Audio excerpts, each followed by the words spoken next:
देखिए liquid solution,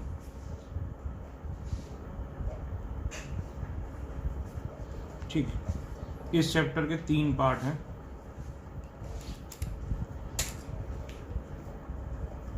part 1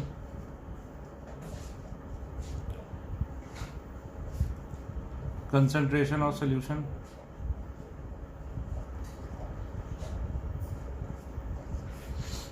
part 2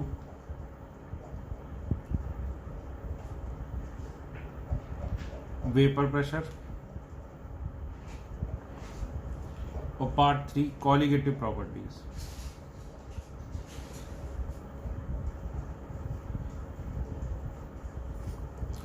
ये दोनों जो हैं वो बेसिकली इसी चैप्टर का पार्ट है। कंसंट्रेशन ऑफ सॉल्यूशन क्या है, जो 11th में आपने पढ़ा था, मोल कंसेप्ट, ये वही है, ठीक है। कंसंट्रेशन ऑफ सॉल्यूशन वही चीज़ है जो आपने 11th में मोल कंसेप्ट में पढ़ा था। मोल कंसेप्ट में भी क्या, एक यूनिट ऑफ कंसंट्रेशन से अनदर यूनिट ऑफ कंसंट्रेशन, एक यूनिट से अनदर यूनिट,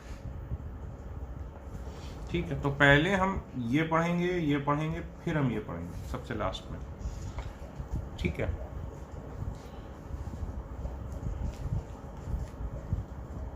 या फिर हम ये पढ़ लेंगे पहले, फिर मैं ये पढ़ा दूंगा, फिर इस पे आ जाएंगे, क्योंकि इसमें थोड़ी सी ज़रूरत पड़ेगी इसकी, पार्ट 1 की, ठीक है। तो हेडिंग डालिए part 2 vapour pressure. Vapour pressure,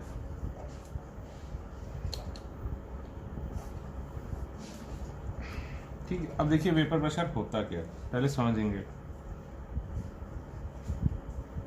देखो कोई भी लिक्विड है, हर लिक्विड की टेंडेंसी होती है कि वो थोड़ा सा क्या बनाए, वेपर, ठीक है। हर लिक्विड की टेंडेंसी होती है कि थोड़ा सा वो क्या बनाए, वेपर।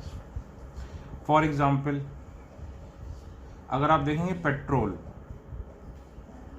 ठीक, अच्छा, उसकी इस टेंडेंसी को, उसकी वेपर बनाने की टेंडेंसी को क्या बोलते हैं, वोलेटिलिटी।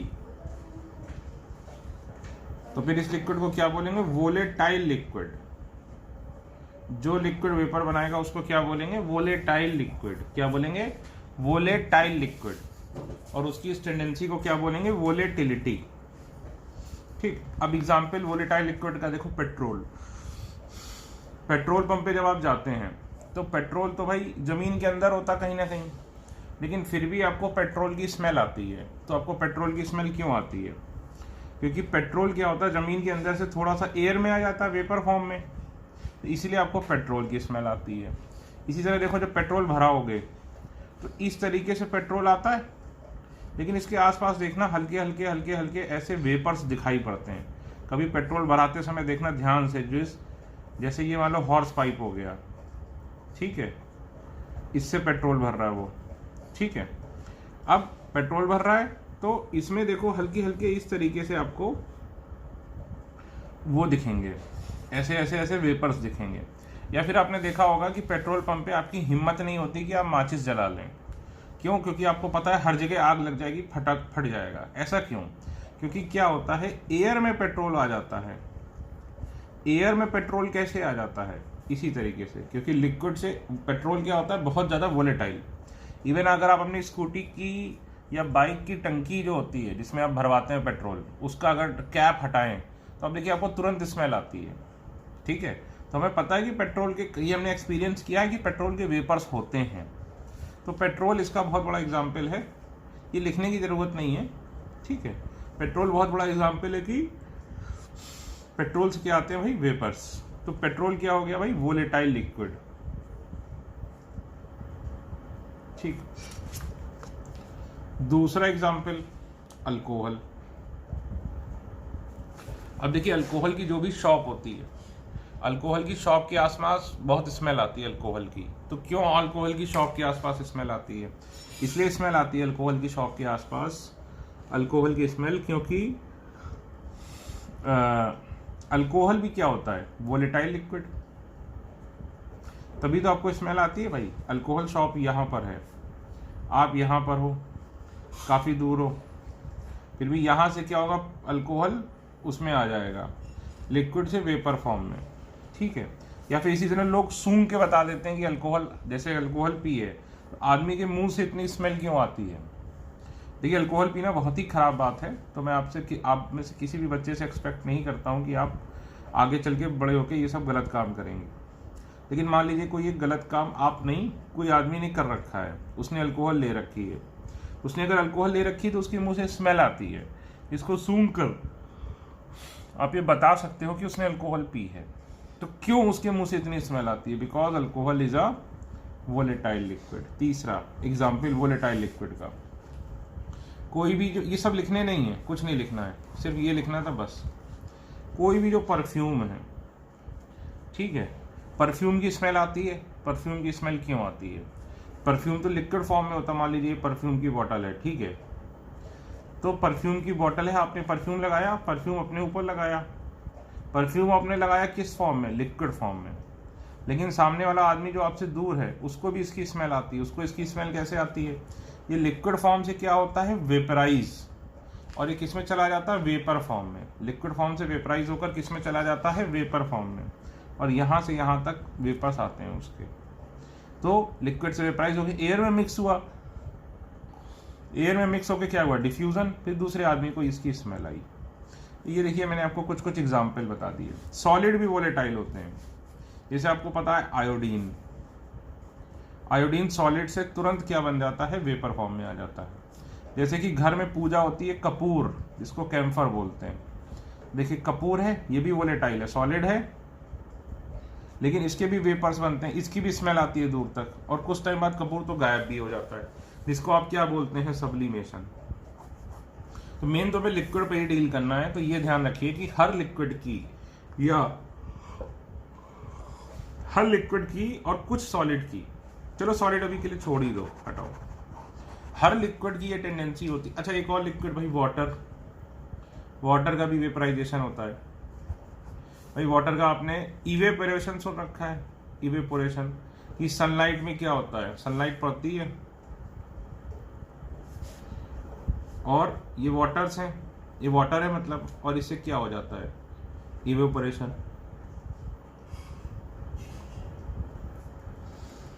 ठीक है ना? तो ये देखो क्या है? इवेपोरेशन,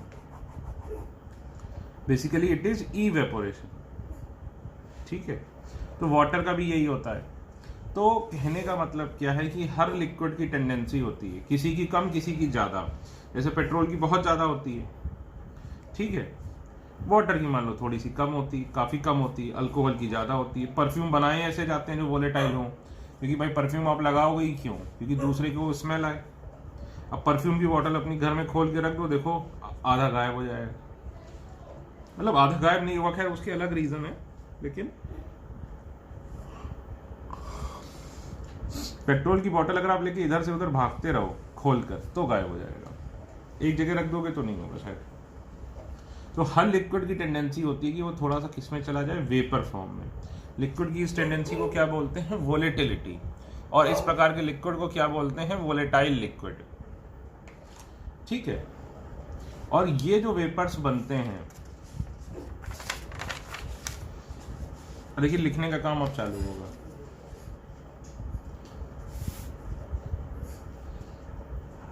तो पहली बात तो वोलेटाइल लिक्विड क्या होता है? जो लिक्विड वेपर्स के साथ इक्विलिब्रियम में एग्जिस्ट करे।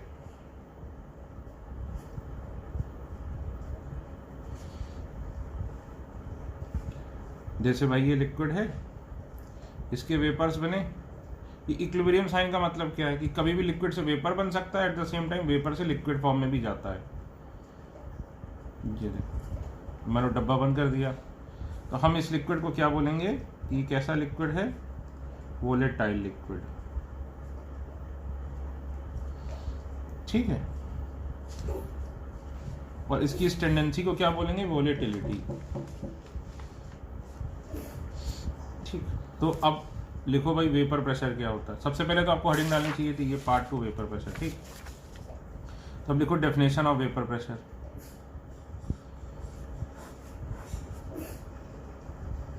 ठीक, लिखो vapour pressure of the liquid is the pressure exerted by vapour pressure of the liquid is the pressure exerted by vapours of liquid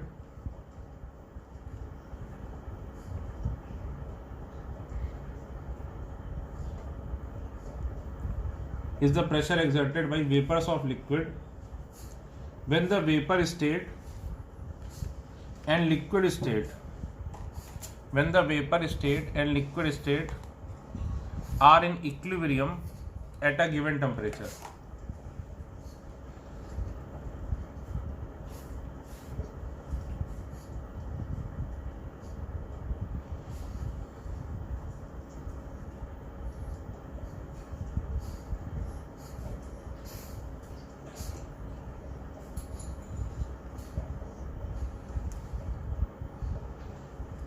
ये देखिए, ये हमने क्लोज्ड एंड मैनोमीटर ले लिया, यहाँ पे लिक्विड है, इस लिक्विड में साथ में क्या बना है, वेपर्स। ये कैसा लिक्विड है, वोलेटाइल लिक्विड। इसने यहाँ पर क्या बना है, वेपर्स। इस वेपर्स का कुछ ना कुछ टेम्परेचर होगा। इसमें क्या भरी रहती है नॉर्मली मैनोमीटर में, वैसे तो इस मैनोमीटर में कोई भी लिक्विड भर सकते हैं, ठीक है। याद करो gases state, any liquid can be filled, generally mercury भरते हैं, any liquid can be filled. लेकिन ये आपको पूरा लिखाया था कि भाई मरकरी भी क्यों भरते हैं।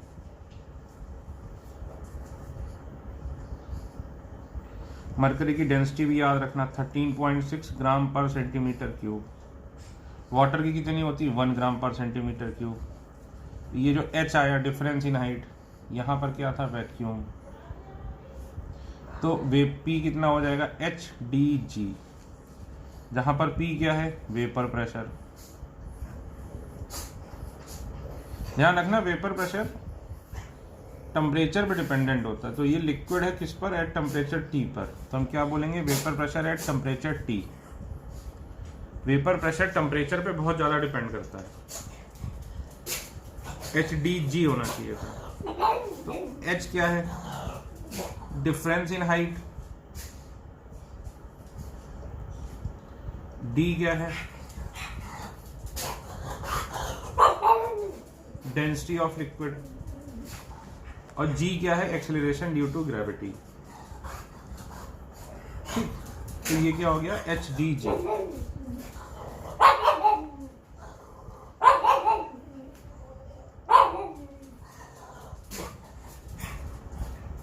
ठीक है। अब देखो वेपर प्रेशर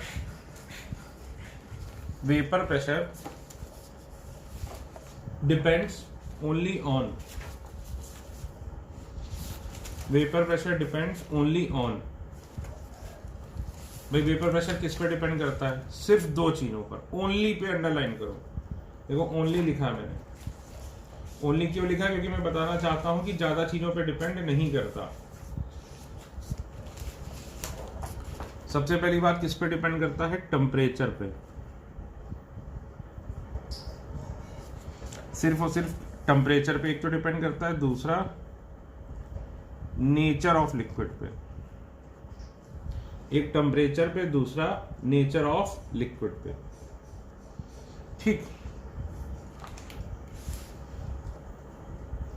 ठीक है। नेचर ऑफ लिक्विड का मतलब क्या है भाई, लिख लो, कौन सा लिक्विड लिया है, उसके इंटरमॉलिक्यूलर फोर्स ऑफ अट्रैक्शन कैसे हैं, लिख लो भाई कि कौन सा लिक्विड लिया है, उसके इंटरमॉलिक्यूलर फोर्स ऑफ अट्रैक्शन कैसे हैं।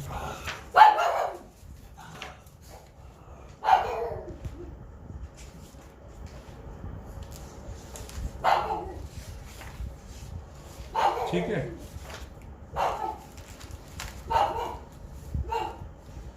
अब लिखो कि vapour pressure does not depend upon,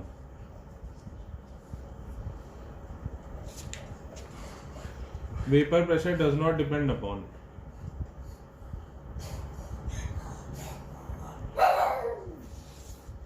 vapour pressure depend नहीं करता है किस पे, किसी भी और चीज पर। तो vapour pressure does not depend upon any other factor. Any other factor का मतलब क्या हुआ कि भाई size of vessel, size of vessel, shape of vessel, size of vessel, shape of vessel, इस पे डिपेंड ही नहीं करता। दूसरा surface area of liquid, volume of liquid, volume कितना है, अमाउंट कितना है, किसी भी चीज पे डिपेंड नहीं करता। मतलब कि अगर तुम इस शेप का लो कंटेनर, इस शेप का लो कंटेनर, ठीक है, या फिर इस शेप का लो कंटेनर, कोई भी शेप का कंटेनर ले लो और किसी में कम किसी में ज्यादा कर दो। ये लो, इसमें मैंने ज्यादा कर दिया, इसमें और ज्यादा कर दिया, ठीक है। अगर सेम लिक्विड भरा है, मान लो liquid A, liquid A, liquid A, liquid A, किसी में कम किसी में ज्यादा, ठीक, अलग अलग शेप के वेसल हैं लेकिन टेम्परेचर सेम है। Liquid a temperature T, liquid a temperature T, liquid a temperature T, दो ही चीजों पर डिपेंड करता है, कौन सा लिक्विड है, नेचर ऑफ लिक्विड यानी कौन सा लिक्विड है, दूसरा टेम्परेचर। तो सबका वेपर प्रेशर सेम होगा।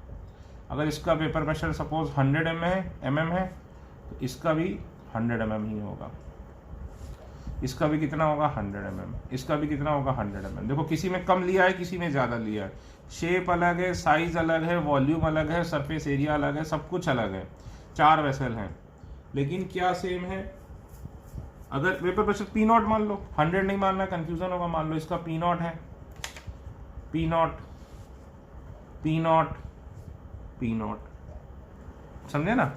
तो सबका वेपर प्रेशर क्या होगा, सेम होगा, same vapour pressure, same vapour pressure, ठीक है। तो लिख लो कि बस यही लिख लो। अब क्या, उसमें तो समझ ही गए इस लाइन को क्या लिखा है, ठीक है। ये बना लीजिए, इसके बाद लिख लीजिए इसका मतलब क्या हुआ, फिर से वही एक्सप्लेन कर लेते हैं इसको। और कि अगर टेम्परेचर सेम है तो 1 ml पानी के ऊपर, देखो अगर टेम्परेचर सेम है तो 1 ml पानी, ब्रैकेट में लिखो कोई भी लिक्विड, कोई भी लिक्विड ए। सर नहीं समझ में आया बेटा, देखो फिर से, कि अगर टेम्परेचर सेम है तो 1 ml लिक्विड ए के ऊपर जितना वेपर प्रेशर होगा,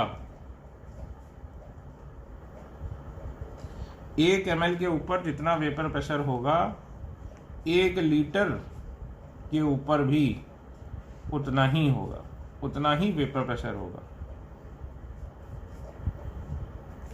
ये देखो, ये इतना छोटा सा कंटेनर है, यहां पर भी वेपर प्रेशर क्या होगा, P0। अरे बड़ा कंटेनर यहाँ पे ये इतना है, तब भी यहां पर भी वेपर प्रेशर कितना होगा, P0। तो वेपर प्रेशर केवल किस पे डिपेंड करता है, नेचर ऑफ लिक्विड पे, कि कौन सा लिक्विड लिया। दूसरा और किस पे डिपेंड करता है, टेम्परेचर पे। दोनों का टेम्परेचर सेम है। तो वेपर प्रेशर दो ही चीजों पे डिपेंड करता है, बार बार बोल रहा हूं, ध्यान रखना, टेम्परेचर पे और नेचर ऑफ लिक्विड पे। यहाँ वॉल्यूम कितना है इस पे डिपेंड नहीं करता, ठीक है, सिर्फ टेम्परेचर पे और नेचर ऑफ लिक्विड पे। अब पहला, नेचर ऑफ लिक्विड। देखो जैसे ये है, जैसे ये एक मॉलिक्यूल है, सपोज करो ये वेपर फेज में जाना चाहता है, तो वेपर फेज में कैसे जाएगा, ऐसे उड़ के जाएगा ऊपर। अब जब ये उड़ के जाएगा तो सोचो क्या होगा, इसके यहाँ पे दोस्त होंगे, दोस्त यानी कौन होंगे, जो दूसरे मॉलिक्यूल हैं, ठीक है।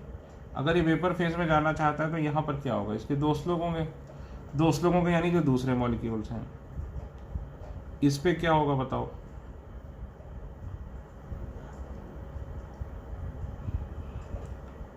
एक फोर्स ऑफ अट्रैक्शन।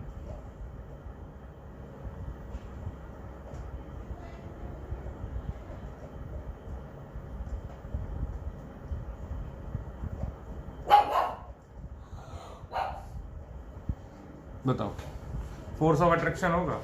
तो ये सारे जो दोस्त हैं ये इसको इस मॉलिक्यूल को, मॉलिक्यूल ए को ऊपर जाने से रोकेंगे। ऊपर क्या है? वेपर फेज, ठीक।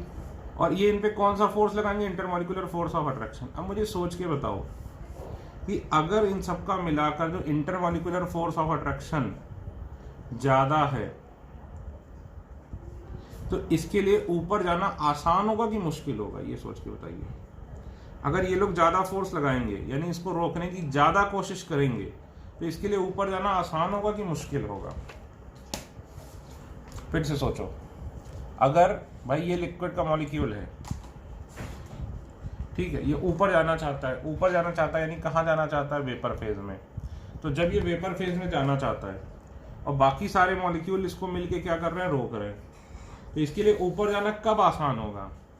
बताइए सोच के कि अगर इसको रोकने वालों इसको रोक रहे हैं तो इसके लिए जाना आसान होगा कि मुश्किल होगा? भाई मान लीजिए आप हो, आपके 5-6 दोस्त हैं, ठीक है, आप पढ़ने जाना चाहते हो लेकिन आपके सारे दोस्त आप पे फोर्स लगा रहे हैं। कैसा फोर्स? इमोशनल फोर्स, कि आओ चलें घूमने चलते हैं, चलो मॉल चलते हैं, चलो इधर घूमने चलते हैं, उधर घूमने चलते हैं, जंगल चलते हैं, चलो। तो आपका यहाँ से जाना पढ़ाई करने के लिए आपका मन क्या करेगा? इधर भी जाएगा, इधर भी जाएगा। अब सोचो, अगर ये दोस्तों का फोर्स ज़्यादा होगा तो आपके लिए यहाँ से जाना क्या होगा? ईजी होगा या मुश्किल होगा?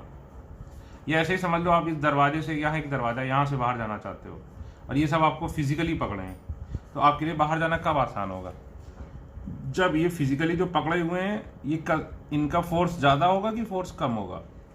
ऑब्वियस सी बात है कि अगर इनका फोर्स ज़्यादा होगा तो आपका बाहर जाना मुश्किल होगा, है कि नहीं? इसका ऊपर जाना मुश्किल होगा अगर ये ज़्यादा होगा, यानी इंटरमॉलिक्यूलर फोर्स ऑफ अट्रैक्शन ज़्यादा है तो वेपर फेज में जाना इसके लिए क्या होगा? टफ होगा। अगर इंटरमॉलिक्यूलर फोर्स ऑफ अट्रैक्शन ज़्यादा है तो वेपर फेज में जाना टफ होगा, तो लेस वेपर्स बनेंगे। लेस वेपर्स बनेंगे तो क्या होगा? Less vapour pressure. Less vapours बनेंगे तो क्या होगा? लेस वेपर प्रेशर, ठीक है ना? इसीलिए जनरली क्या बोल देते हैं कि vapour pressure is inversely proportional to inter molecular forces of attraction.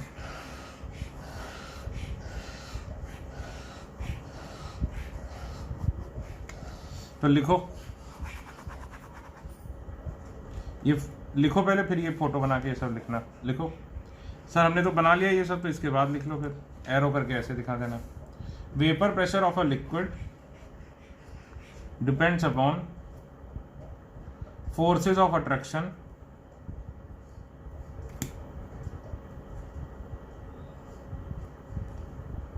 between the molecules. Stronger the force of attraction, lesser is the tendency to form vapors. Stronger is the force of attraction, lesser is the tendency to form vapors, and vice versa.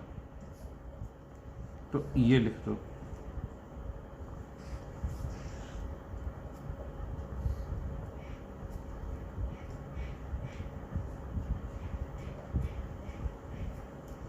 ठीक है, यानी vapour pressure inversely proportional होता है intermolecular force of attraction के। और एक चीज अभी के लिए लर्न कर लो, ये अभी आगे इसी में चैप्टर में 4-5वें लेक्चर में आएगा कि बॉइलिंग पॉइंट डायरेक्टली प्रोपोर्शनल होता है इंटरमॉलिक्यूलर फोर्स ऑफ अट्रैक्शन के। लर्न आगे आएगा।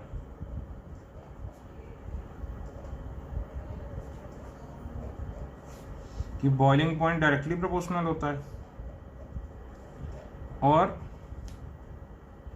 वेपर प्रेशर क्या होता है, inversely proportional to intermolecular force of attraction.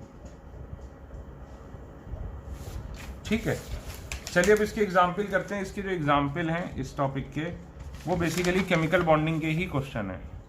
तो मैं बेसिकली आपको केमिकल बॉन्डिंग का इंटरमोलिकुलर फोर्स ऑफ अट्रैक्शन एक तरीके से रिवाइज करा रहा हूँ इन क्वेश्चंस के माध्यम से। ठीक है, पहला question, which has higher vapour pressure, benzene और टॉलीन।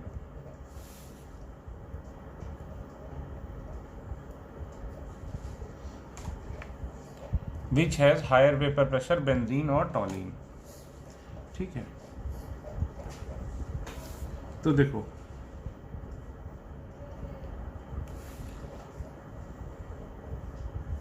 रुको, इस सवाल के पहले मैं एक और सवाल कराऊंगा जो इससे थोड़ा आसान है।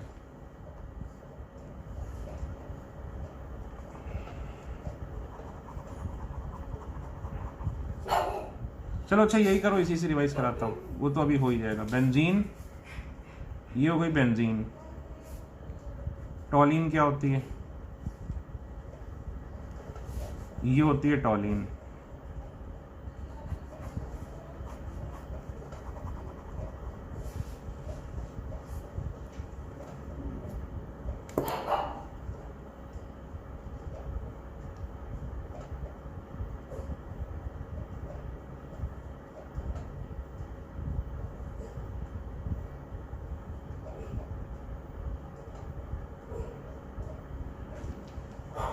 देखो अब समझिए, ये क्या है, नॉन पोलर।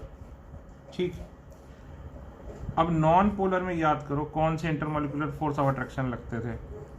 नॉन पोलर में लगते थे लंदन डिस्पर्सिव फोर्सेस। अगर नॉन पोलर है तो कौन से लगते थे, लंदन डिस्पर्सिव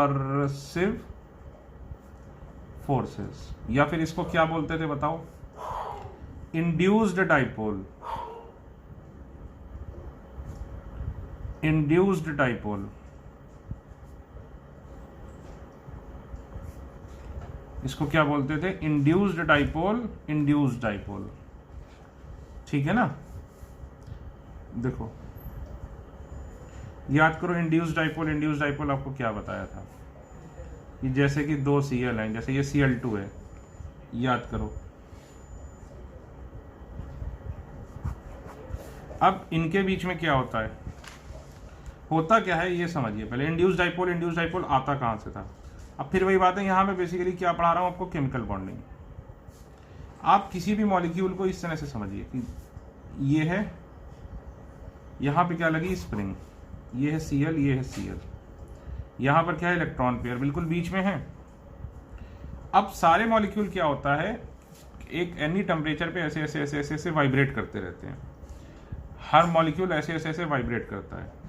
ये जो वाइब्रेट करता है, तो जब ये वाइब्रेट करेगा तो सोच के देखो, एक ये पोजीशन है, ये हुई नॉर्मल पोजीशन। एक पोजीशन शायद ये हो जाए, ये देखो, ये तो यहीं रहा, ये इधर चला गया बहुत ज्यादा। और एक पोजीशन क्या हो गई, ये वाली, ये देखो, ये अपनी जगह पर है, इधर वाला चला गया। तो ये देखो, ये इधर चला गया, तो इलेक्ट्रॉन पेयर तो यहीं रह गए। तो जब इलेक्ट्रॉन पेयर यहीं रह गए, तो अब सोच के देखो, इलेक्ट्रॉन पेयर इस वाले Cl के पास है, तो इस पे इस केस में क्या आ गया, डेल्टा माइनस, और इस केस में इस Cl पे क्या आ गया, डेल्टा प्लस। ठीक, इसी तरह इसमें देखो, अब इसके इसमें पास है, तो इस Cl पे क्या आ गया, डेल्टा माइनस। ये सब लिखने की जरूरत नहीं, सिर्फ आपको समझा रहा हूं, ये लिख लेना अच्छा चाहो तो। इस Cl पे क्या आ गया, डेल्टा प्लस। ठीक, तो देखो प्लस और माइनस अगर एक में ही हो, प्लस भी और माइनस भी, तो इसको क्या बोलते हैं, डाइपोल। अगर एक में ही प्लस भी हो और माइनस भी हो, तो इसको क्या बोलते हैं, डाइपोल। ठीक है, दो पोल हो गए, एक प्लस एक माइनस। ठीक,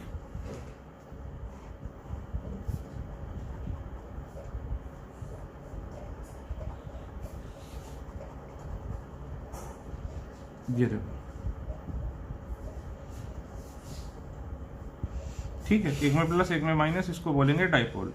तो अब हुआ क्या कि जैसे दो Cl है, ये फिर से वही बात, मैं ये चैप्टर नहीं पढ़ा रहा हूँ, अगर ये चीज़ ना समझ में आए तो ये मत सोचना ये चैप्टर नहीं समझ में आया, ये मैं रिवाइज करा रहा हूँ, पढ़ा भी नहीं रहा हूँ। अब जैसे ये Cl पड़ा, इस पे ये आ गया, एक पे प्लस एक पे माइनस। फिर अब क्या हुआ कि ऐसा समझो, चलो और आसान ढंग से, इस Cl पे डेल्टा प्लस आया, इस Cl पे डेल्टा माइनस। तो इस Cl पे डेल्टा प्लस था, तो इस प्लस ने इसके इलेक्ट्रॉन्स को अपनी तरफ अट्रैक्ट किया, तो ये हल्के से इधर आ गए, समझ रहे, बहुत हल्के से इधर आ गए। तो इस पे आ गया डेल्टा माइनस, इस पे आ गया डेल्टा प्लस। अब फिर इस पे डेल्टा प्लस आ गया, तो इसने इस वाले Cl के इलेक्ट्रॉन्स ये वाले थोड़े से इधर आए, ये देखो। तो ये वाला जो डाइपोल है ये इसको इंड्यूस कर रहा है। इंड्यूस करने का मतलब क्या होता है कि जैसे आप पढ़ रहे थे लेकिन आपके दोस्तों ने कहा नहीं चलो मूवी देखते हैं, फिर आप मूवी देखने चले गए। तो इंड्यूस करना क्या मतलब, अपनी बातों से इन्फ्लुएंस करना। तो देखो इसने इस मॉलिक्यूल को इन्फ्लुएंस कर दिया कि चलो ठीक है, तो ये Cl अब ये डाइपोल को क्या बोलते हैं, टेम्परेरी डाइपोल। ये परमानेंट डाइपोल नहीं होता, ये कैसा डाइपोल होता है, टेम्परेरी डाइपोल। केमिकल बॉन्डिंग में जो हमने पढ़े थे वो क्या थे, परमानेंट डाइपोल, लेकिन ये डाइपोल कैसा है, टेम्परेरी डाइपोल। ठीक है ना। तो अब देखो क्या हुआ, तो डेल्टा प्लस डेल्टा माइनस हो गए, डाइपोल बन गए। तो अब इनके बीच में क्या आ गई, इंटरमॉलिक्यूलर फोर्स ऑफ अट्रैक्शन। ये देखो अब इनके बीच में क्या आ गया, इंटरमॉलिक्यूलर फोर्स ऑफ अट्रैक्शन।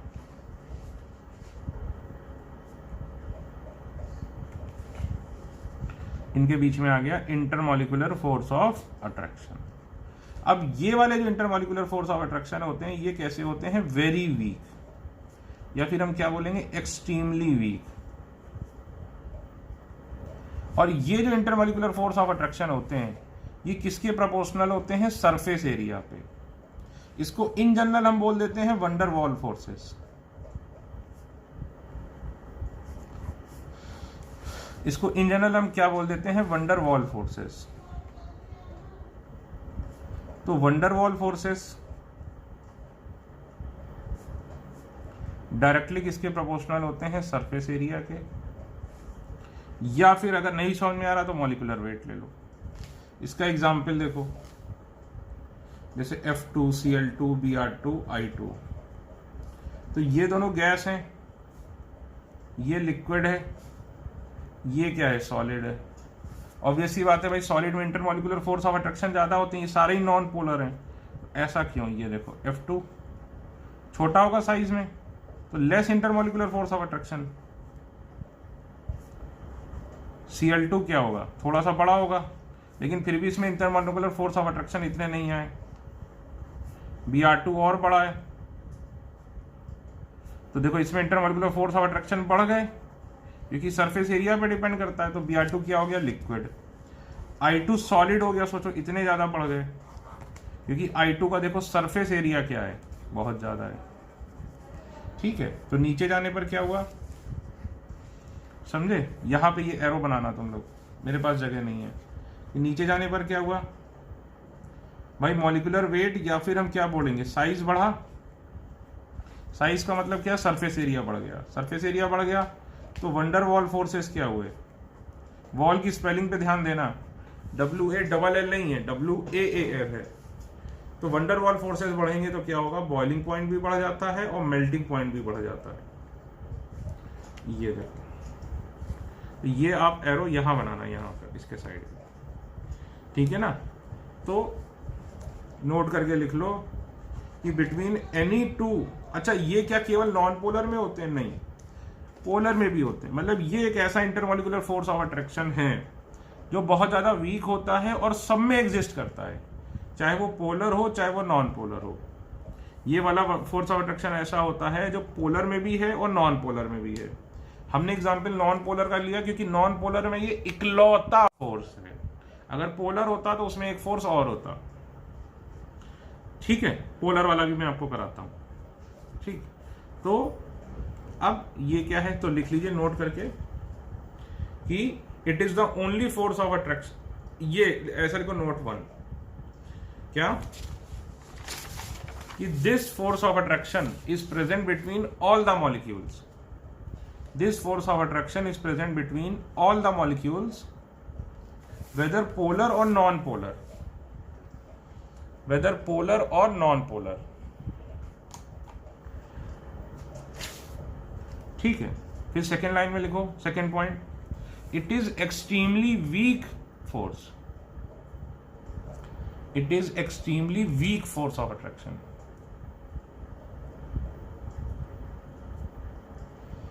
ठीक. फिर थर्ड लाइन में लिखो कि it exist between polar molecules also. This force of attraction exist between polar molecules also, non-polar molecules also, as well as polar, as well as between polar and non-polar molecules also, as well as between polar and non-polar molecules also.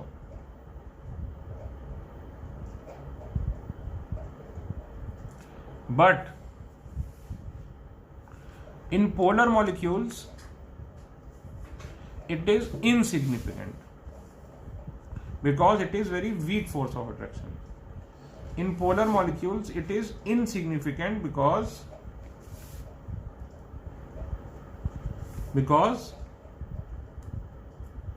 it is very weak force of attraction. ठीक. अब देखो benzene भी क्या है. अब हम सवाल पे वापस आते हैं. नॉन पोलर,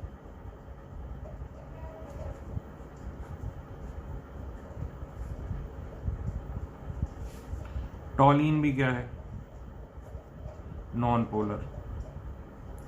बेंजीन का फॉर्मूला क्या है भाई, C6H6. इसका क्या है भाई, C7H8.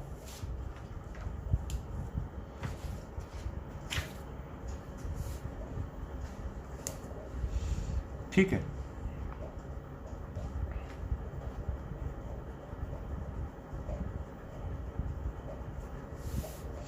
अब बताओ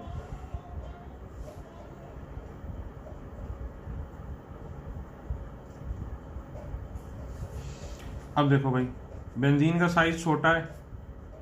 कैसे पता, साइज खुद ही देख लो.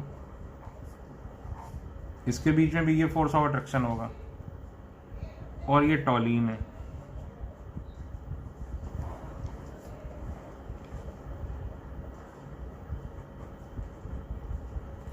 टॉलीन के बीच में भी क्या होगा, फोर्स ऑफ अट्रैक्शन. ठीक. तो अब खुद बताओ इन दोनों में weak van der Waals force of attraction है.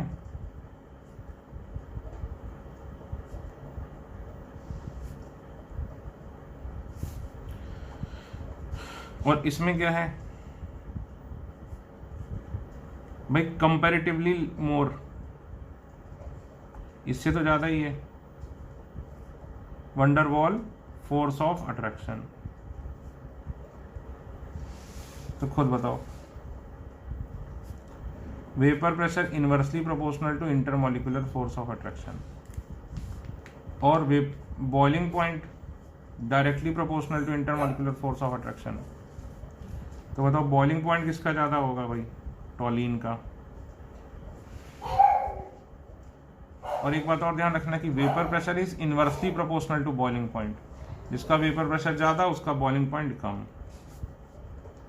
तो वेपर प्रेशर किसका ज्यादा हो जाएगा, बेंजीन का, एज कंपेयर टू टॉलीन. ठीक है.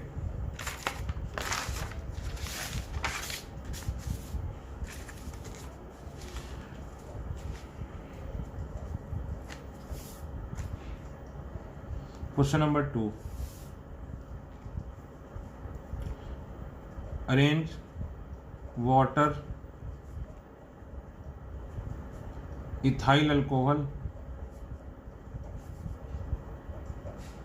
Dimethyl ether in order of their boiling point and vapor pressure.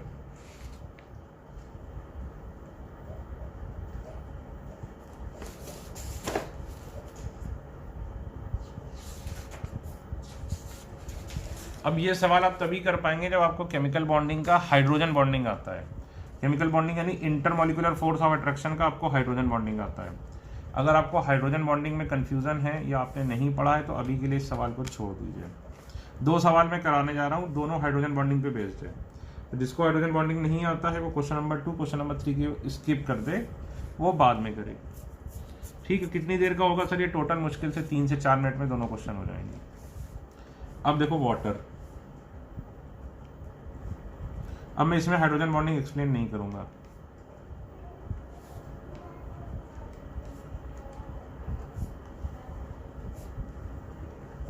भाई हाइड्रोजन बॉन्डिंग कब होती थी? जब हाइड्रोजन जुड़ा होता था किससे? फ्लोरीन से, ऑक्सीजन से या नाइट्रोजन से। तो ये तीनों, ये फर्स्ट मोस्ट इलेक्ट्रोनेगेटिव, ये सेकंड मोस्ट इलेक्ट्रोनेगेटिव, ये थर्ड मोस्ट इलेक्ट्रोनेगेटिव। इसलिए इस पे डेल्टा प्लस, इस पे डेल्टा माइनस आता था। तो खुद सोचो, इस पे delta plus delta minus, delta plus delta minus, delta plus delta minus, तो इनके बीच में क्या आएगा? भयंकर फोर्स ऑफ अट्रैक्शन। ठीक है, ये देखो इस तरह से दिखाते हैं इसको, ऐसे टू टी लाइन में इस तरीके से दिखाते हैं हाइड्रोजन बॉन्डिंग। हाइड्रोजन बॉन्डिंग का ये सिंबल है। ठीक, तो ये हुआ हाइड्रोजन बॉन्डिंग। ठीक है,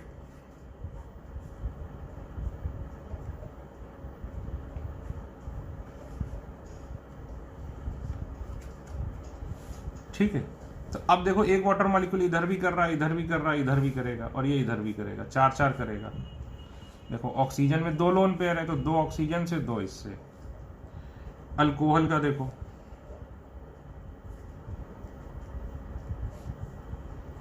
इथाइल अल्कोहल है ये। सर इसका मॉलिक्यूलर वेट तो ज्यादा है लेकिन बेटा ये पोलर है ना। ये देखो पोलर में मॉलिक्यूलर वेट नहीं देखते, पोलर में पहले बाकी चीजें देखते हैं। तो अब देखो ये इधर हाइड्रोजन बॉन्डिंग करेगा, करेगा कि नहीं? और ये ज्यादा से ज्यादा इधर कर लेगा। तो इसमें देखो एक मॉलिक्यूल कितने कर रहा है? 3। इसमें एक मॉलिक्यूल कितने कर रहा था? 4।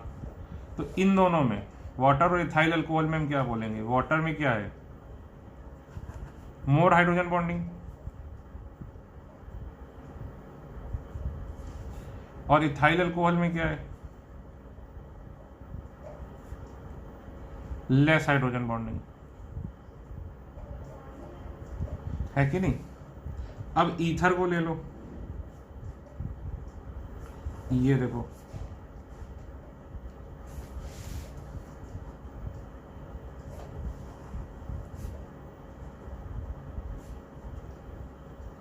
क्या ईथर में हाइड्रोजन बॉन्डिंग पॉसिबल है? नहीं। हाइड्रोजन बॉन्डिंग कब हो सकती है? जब क्या हो, जब हाइड्रोजन किससे जुड़ा हो? फ्लोरीन, ऑक्सीजन या नाइट्रोजन से। लेकिन इसमें तो हाइड्रोजन किससे जुड़ा है? कार्बन से। तो यहाँ हाइड्रोजन बॉन्डिंग होगी ही नहीं। लेकिन यहाँ डेल्टा माइनस होगा, यहाँ डेल्टा प्लस होगा, तो यहाँ हाइड्रोजन बॉन्डिंग नहीं होगी। तो यहाँ पर फोर्स ऑफ अट्रैक्शन होंगे। अब ये देखो ये डाइपोल है, ये डाइपोल है, तो एक तो होगा डाइपोल डाइपोल, ये देखो।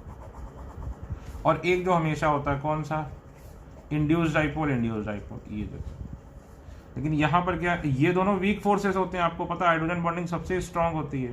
तो यहाँ क्या है? No hydrogen bonding. तो खुद सोचो इंटरमॉलिक्यूलर फोर्स ऑफ अट्रैक्शन सबसे ज्यादा किस में है? वाटर में, इथाइल अल्कोहल में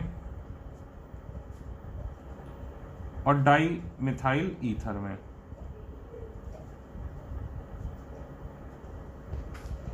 ठीक,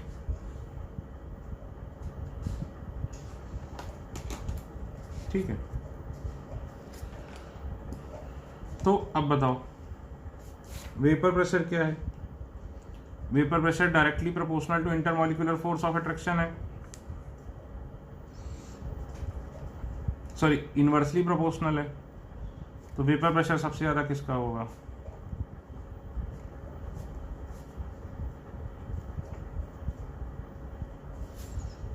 बॉइलिंग पॉइंट क्या है? Directly proportional to intermolecular force of attraction है।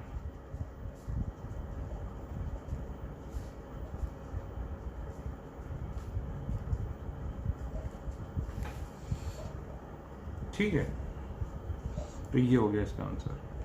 जिसको हाइड्रोजन बॉन्डिंग में डाउट है वो इंटरमॉलिक्यूलर फोर्स ऑफ अट्रैक्शन नाम का टॉपिक रिवाइज कर ले। ये जिसने नहीं पढ़ा वो अभी के लिए छोड़ दे। Question number 3 very important, which has more vapour pressure, orthonitrophenol या फिर पैरानाइट्रोफिनॉल?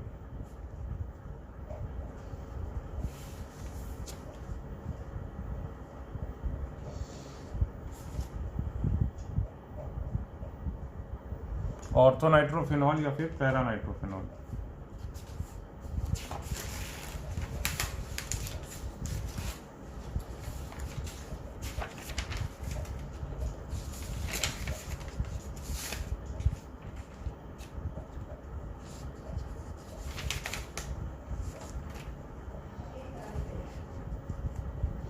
तो देखो, नाइट्रोफिनॉल ये हुआ ऑर्थोनाइट्रोफिनॉल, ठीक।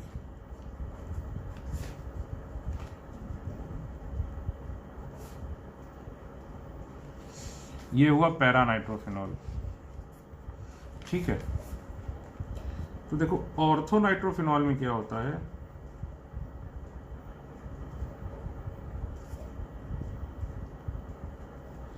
ये देखो ये कौन सी हाइड्रोजन बॉन्डिंग है, इंट्रामोलिकुलर।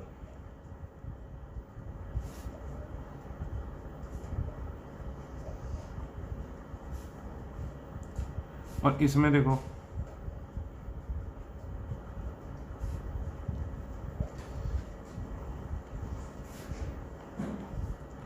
इसमें कौन सी होगी, इंटरमोलिकुलर। इसमें कौन सी है, इंट्रामोलिकुलर। तो इसमें क्या, बिटवीन टू मॉलिक्यूल्स फोर्स ज्यादा है। तो अब एक नाइट्रो ऑर्थोनाइट्रोफिनॉल और दूसरा ऑर्थोनाइट्रोफिनॉल, इसके बीच में हाइड्रोजन बॉन्डिंग होगी ही नहीं। इसके बीच में हाइड्रोजन बॉन्डिंग क्यों नहीं होगी, क्योंकि ये खुद में ही कर ले रहा है। तो ये भी जो होगा ये इसके साथ हाइड्रोजन बॉन्डिंग नहीं करेगा, यानी इन दोनों के बीच में फोर्स ऑफ अट्रैक्शन क्या है, कम है। तो इनके बीच में क्या होगा, वंडरवॉल फोर्स, जो कि क्या होगा, वीक होगा, weak van der Waals force of attraction. और इसमें क्या होगा, दो मॉलिक्यूल्स के बीच में क्या होगा, स्ट्रॉन्ग इंटरमॉलिक्यूलर हाइड्रोजन बॉन्डिंग।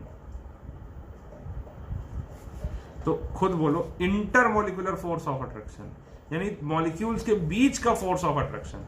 इसमें मॉलिक्यूल्स के बीच का फोर्स ऑफ अट्रैक्शन थोड़ी ना है, ये तो अकेला है। भाई ये समझो कि ये वो बच्चा है जो हेडफोन लगाया रहता है, अपना आपस में अकेला ही रहता है, हेडफोन लगाता है, घूमता रहता है इधर उधर। तो इसके दोस्त क्या होंगे, कम होंगे, और दोस्ती भी क्या होगी, कमजोर होगी। लेकिन ये कैसा बच्चा है, जो महिंद्रा की जो थार आती है खुली वाली बिल्कुल जीप, उसमें 10-12 बच्चे घूमते हैं तेज पंजाबी गाना लगा के। तो कुछ सोचो, तो ये इकट्ठे रहते हैं, तो जो इकट्ठे रहते हैं तो फिर इकट्ठे रहते हैं तो इकट्ठा मारपीट भी करते हैं। मतलब कहने का ये है कि इनकी दोस्ती बहुत स्ट्रांग है, मारपीट भी आती है तो साथ में मिलके करते हैं, सारे गलत काम मिलके करते हैं। और ये बच्चा कैसा है, ये अपना ईयरफोन लगा के इधर घूमता रहता है, तो इनकी दोस्ती स्ट्रांग होगी, इसकी दोस्ती वीक होगी। तो इंटरमॉलिक्यूलर फोर्स ऑफ अट्रैक्शन यानी between the molecules force of attraction किसका ज्यादा होगा भाई, पैरानाइट्रोफिनॉल का। किससे, ऑर्थोनाइट्रोफिनॉल से। तो बॉइलिंग पॉइंट किसका ज्यादा होगा भाई, जिसका ये ज्यादा, उसका ये ज्यादा। तो वेपर प्रेशर किसका ज्यादा होगा, ये, ठीक है। और यहां पे जरा रिमेंबर करो, प्यूरिफिकेशन ऑफ ऑर्गेनिक कंपाउंड, ये पढ़ा था हमने, उसमें भी ये एग्जाम्पल पढ़ा था। ध्यान रखना, जब भी ऑर्थो और पैरानाइट्रोफिनॉल का एग्जाम्पल आता है वो बहुत इंपॉर्टेंट होता है। तो जरा प्यूरिफिकेशन से भी रिवीजन करके लिखो, यहाँ पे हमने क्या क्या पढ़ा था ऑर्थो और पैरानाइट्रोफिनॉल के लिए। स्टीम डिस्टिलेशन से ये होते थे प्यूरिफाई, तो वो सारी बातें भी यहाँ पे चाहो तो रिमेंबर करके लिख लो, ठीक है। ठीक, no hydrogen bonding, weak van der Waals forces, या इंटरमॉलिक्यूलर हाइड्रोजन बॉन्डिंग है, तो इसमें क्या होगा, more intermolecular force of attraction, यानी इसका बॉइलिंग पॉइंट क्या होगा, ज्यादा होगा, वेपर प्रेशर क्या होगा, कम होगा, ठीक।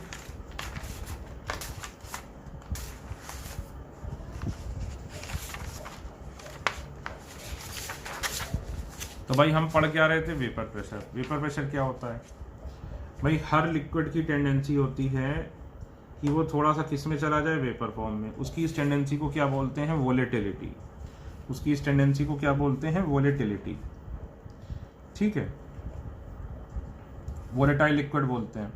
तो अब इसको डब्बा बंद करके फिर प्रेशर नापो इसका, तो इसके प्रेशर को क्या बोलते हैं, vapour pressure. Vapour pressure shape पे, साइज पे, amount of liquid, volume of liquid, इनमें से किसी भी चीज़ पर डिपेंड नहीं करता है।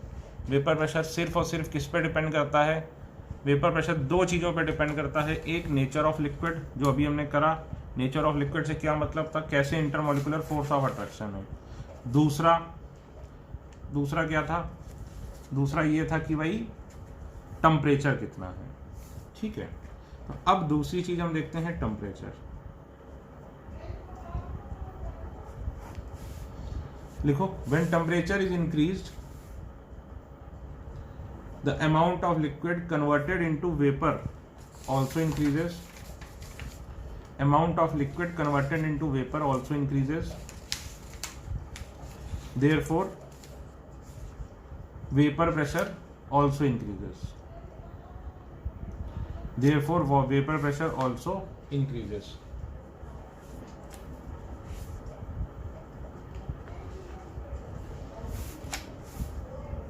ठीक, तो वेपर प्रेशर लिख लो, is directly proportional to temperature.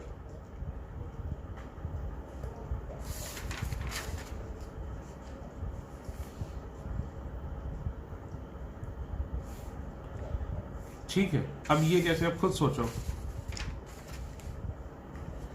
ये मॉलिक्यूल ऊपर जाना चाहता था, इसको ये सारे मिलके रोक रहे थे। सब इस पे क्या लगा रहे थे, इंटरमोलिकुलर फोर्स ऑफ अट्रैक्शन लगा रहे थे। ठीक है, लेकिन अगर टेम्परेचर बढ़ा दिया तो क्या होगा, इस मॉलिक्यूल की एनर्जी क्या होगी, बढ़ जाएगी। ठीक, टेम्परेचर बढ़ाने से इस मॉलिक्यूल की एनर्जी क्या होगी, बढ़ जाएगी। इस मॉलिक्यूल की एनर्जी बढ़ जाएगी तो क्या होगा, इसके लिए ऊपर जाना क्या हो जाएगा, इजी हो जाएगा, है कि नहीं। बताओ भाई, खुद बताओ, अगर इस एनर्जी टेम्परेचर बढ़ाया तो क्या हुआ, एनर्जी ऑफ मॉलिक्यूल बढ़ गई।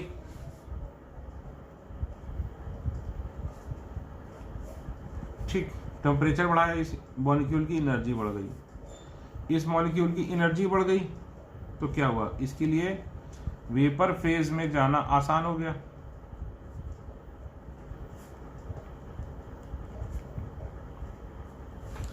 इसका मतलब क्या हुआ, मोर वेपर प्रेशर, है कि नहीं। इसका मतलब क्या हुआ कि वेपर प्रेशर क्या हुआ भाई, ज्यादा हो गया। ठीक,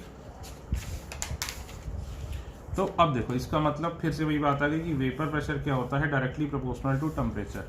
ये चीज तुमने अपने घर में भी देखी होगी, भाई पानी उबालने रख दो, जब टेम्परेचर कम है तो पानी के ऊपर क्या होगा भाई, कम आएगा, क्या बोलते हैं, कम प्रेशर, कम भाप बनेगी। और जब ज्यादा है तो देखो क्या होगा, ज्यादा भाप बनेगी, है कि नहीं। कम है तो कम भाप बनेगी और ज्यादा है तो ज्यादा भाप बनेगी। ठीक, तो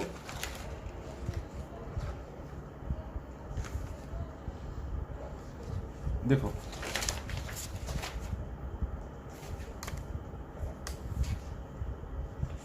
भाई आपने अपने घर में भी ये देखा होगा कि अगर टेम्परेचर कम है तो कम भाप बनेगी पानी के ऊपर, और टेम्परेचर ज़्यादा है तो ज़्यादा भाप बनेगी।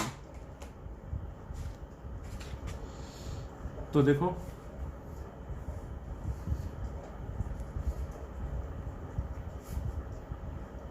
ये देखो, ये वेपर प्रेशर वर्सेस टेम्परेचर, इस तरह से ग्राफ बढ़ता है, इस तरीके से। ठीक है, फॉर्मूला क्या होता, देखो,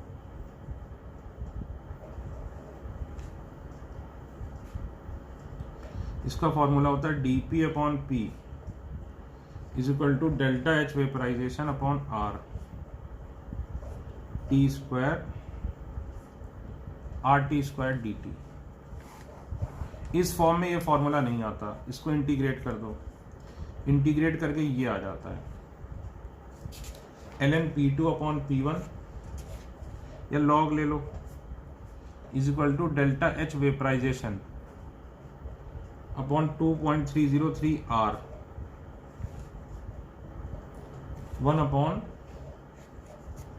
T1 माइनस 1 अपॉन T2। ध्यान रखना यहाँ P2 अपॉन P1 है, यहाँ 1 अपॉन T1 माइनस T2 है। तो नीट वाले इसको याद रखें, ये नीट में आ भी चुका है, और जेई एडवांस वाले इसको भी याद रखें, इस फॉर्म को। ठीक है, यहाँ पर P2 क्या है, vapour pressure of liquid at temperature T1 at temperature sorry T2। P1 क्या है, vapour pressure of liquid at temperature T1। Delta H vaporisation क्या है, एंथैल्पी ऑफ वेपराइजेशन। आर की वैल्यू क्या है, 8.314 जूल पर मोल पर केल्विन, या फिर 1.98 कैलोरी पर मोल पर केल्विन। तो आर की यूनिट कौन सी रखोगे, जो डेल्टा एच की यूनिट होगी, unit same as enthalpy of vaporisation. ठीक है, तो आज फर्स्ट लेक्चर है इसलिए मैं कम रख रहा हूँ, तो आज कम रख रहा हूँ, तो ऑब्वियसली कल का लेक्चर इसका बड़ा होगा, तो रोना गाना नहीं। हालांकि जो बड़ा होगा वो मेन जेई एडवांस वालों के लिए बड़ा होगा, क्योंकि अप्रॉक्सीमेटली आप मान लीजिए अगर 2 आवर्स का लेक्चर होगा तो 1 घंटे 15 से 20 मिनट का लेक्चर होगा सबके लिए, और जो बचा हुआ लेक्चर होगा वो होगा एडवांस के लिए। खैर कैसा होगा ये तो मैं बनाऊंगा तभी पता चलेगा। तो मैं फिर मैसेज देख लेना मेरा, मैंने मैसेज में क्या डाला है, और अब से YouTube का डिस्क्रिप्शन भी देख लिया करो एक बार, क्योंकि जो मैसेज में डाला करूंगा मैं YouTube के डिस्क्रिप्शन में भी डाल दिया करो। ठीक है भाई, थैंक यू।